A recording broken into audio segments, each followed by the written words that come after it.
Quickie. Fantasy Zone is a classic arcade shooter. It is often referred to as a cute-em-up instead of a shoot-em-up due to its bright, colorful graphics that includes lots of flowery things and colors like pink and bright green. A port was ready for the Master System the same year as release in arcades in 1986, and is often suggested as a must-have title for the system.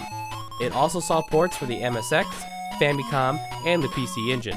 It later received one for the NES, but it was only an unlicensed version by Tengen. You play as this ship thing called Opa Opa in the year 6216. For the Master System version, the year was different in the arcade, whose goal is to stop an evil invading army from setting up shop in the Fantasy Zone and stealing all the currency. I have a hard time picturing such evil plots with these cute graphics. Your goal in each level is to fly around and destroy unique bases, which makes a boss appear. Unlike a lot of shooters, you're not just forced in one direction or stuck in one position. Opa Opa can fly anywhere he wants and the level just rotates around. You can also land the ship on the ground where Opa Opa sprouts feet. Initially, you only have two weapons, some slower bullets and bombs. But as you shoot enemies, you can collect the coins they drop, and eventually you can visit the shop when you see the icon on the screen. When you fly into it, you can buy upgrades to make your ship fly faster, better guns, bombs, etc. Your original weapons have unlimited ammo, but upgrades do not, so use them wisely.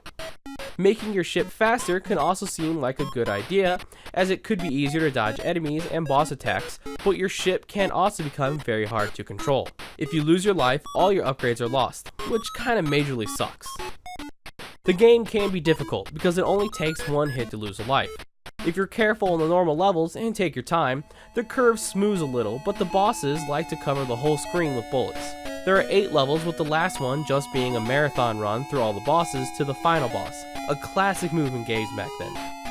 Opa Opa was originally intended to be the mascot for Sega, but was soon forgotten for Alex Kidd and then Sonic. But he could be found in many games as a reference, such as Shenmue.